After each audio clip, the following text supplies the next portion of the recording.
এবং দেখুন, উপলব্ধি করুন রৌদ্রের মাত্রাটা কত বেশি। রৌদ্রে দগ্ধ হয়ে, তপ্ত হয়ে, নির্বাচনটা হচ্ছে গণতন্ত্রের উৎসব, কিন্তু বাংলা কি অপরাধ করলো যে বিজেপিকে সন্তুষ্ট করবার জন্য 7টা ফেজে ইলেকশন করতে হচ্ছে? তামিলনাড়ুর ইলেকশন হয়ে গেছে, আর আমাদের দেখুন সবে একটা হয়েছে। মানে একদিনে 10 দিন টাইম, 10 দিন পর 4টে ইলেকশন হবে। মালদা উত্তর দক্ষিণ, মুর্শিদাবাদ উত্তর দক্ষিণ, তারপর হাতে 4 দিন করে প্রচারের টাইম পাবেন, 8টা করে ইলেকশন হবে। নিজেদের মতো করে সাজিয়েছে দাবার গুটি, যাতে নিজেদের টাইমটা বের করতে পারে, আর আরাম করে করে একটু একটু করে প্রোগ্রাম করে নিজেদের শরীর বাঁচিয়ে মানুষের শরীরকে বিপদে ফেলতে পারে। এই জন্যই অবস্থা। আমি একটা কথা বলবো, এরা যারা দাঁড়িয়ে আছে এদের দাও না, এই পর্যন্ত আসতে দাও না। না, এই যে ওইখানে খালি আছে, এই জায়গাটা দাও। যারা ওখানে দাঁড়িয়ে আছে এইখানে, এইটুকু বাদ রাখো, বাদ বাকিটা দিয়ে দাও।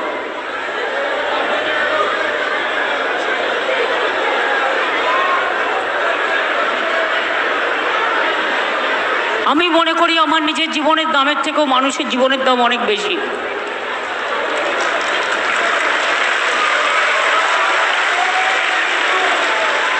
হিটস্ট্রোক হয়ে অলরেডি একজন মারা গেছে গঙ্গারামপুরে, সেদিন মিটিংয়ে এসেছিল। তাই মনে রাখবেন, মানুষকে এভাবে কষ্ট দেওয়ার কোনো ব্যাখ্যা আমি খুঁজে পাচ্ছি না।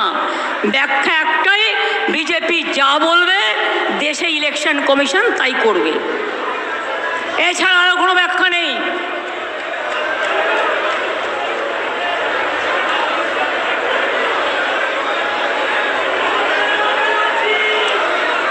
আমি বিশেষ করে মনে করি তমলুক জেলা,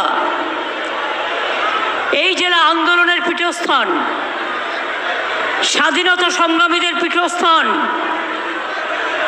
পিছাবুনি আন্দোলন থেকে শুরু করে, নতুন জাতীয় সরকার তৈরি হওয়া থেকে শুরু করে,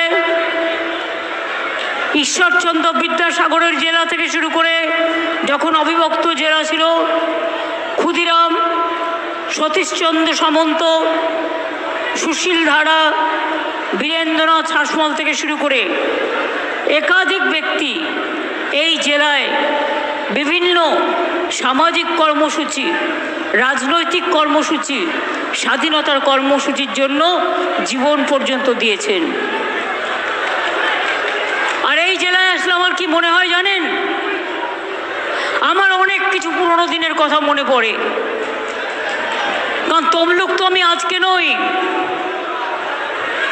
তমলুক মহিষাদল বা এগড়া বা নন্দীগ্রাম, পটাশপুর বা হলদিয়া, খেজুরি বা পাঁশকুড়া, মিদনাপুর, এদিকে ইস্ট আছে, ওদিকে ওয়েস্ট আছে, সব নিয়েই তমলুক জেলা পড়ে। এবং এই তমলুক জেলায় মনে রাখবেন, আমরা নন্দকুমার থেকে শুরু করে, আমি সবার কথাই বলছি, মনে পড়ে সেই দিনগুলোর কথা যখন নন্দীগ্রামে গুলি চলেছিল। আমায় সিপিএমের গুন্ডারা মদ খেয়ে কোলাঘাটে আটকে দিয়েছিল, এবং কোলাঘাটে আমার গাড়িতে যখন পেট্রোল বোমা মারার চক্রান্ত হলো, সেদিন গোপাল গান্ধী রাজ্যপাল ছিলেন মাননীয়, রাত্রি 2টো নাগাদ আমাকে খবর পাঠালেন আমি যেন ওই 2 ঘন্টা ওখান থেকে সরে যাই, তা নাহলে আমাকে যে কোনো মুহূর্তেও মেরে ফেলতে পারে। আমি কিন্তু সেদিন আপনাদের জেলার কোনো নেতা নেত্রীদের দেখিনি যে রাস্তায় ছিলেন না।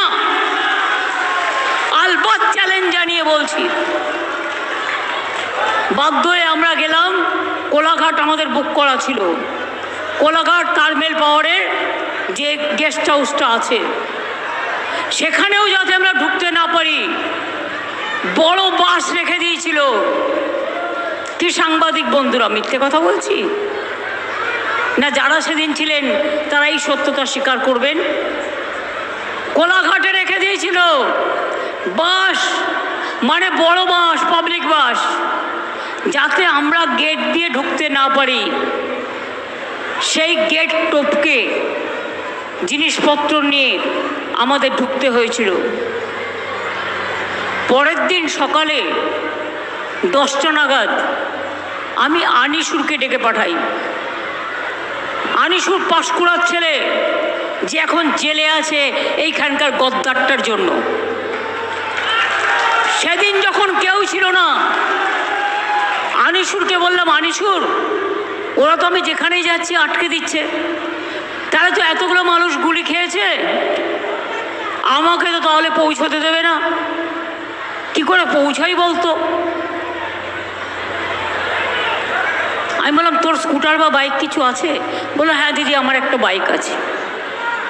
আলো, কাউকে কিচ্ছু বলবি না, তুই বাইকটা চালাবি আর তোর পেছনে আমি বসবো। আর সিপিএম মেন রাস্তা হলেই আটকাবে, আমরা গ্রামের ভেতর ভেতর দিয়ে তমলুক পর্যন্ত আসবো। আগে তমলুক হাসপাতালে অনেকে ভর্তি ছিল, সেই জন্য যখন তমলুকে এসে পৌঁছেছি তখন সিপিএমের কাছে খবর গেছে, আরে এরা তো ঢুকে গেছে। তখন সেখানে বসে পড়েছে। যেই বসে পড়েছে, আমরা হাঁটতে হাঁটতে হসপিটালে গেছি। নিয়ে রাত্রে কোথায় থাকবো? তখন তো আর তমলুক এত ডেভেলপ ছিল না, মহিষাদল এত ডেভেলপ ছিল না, সেদিন তো কিছুই ছিল না।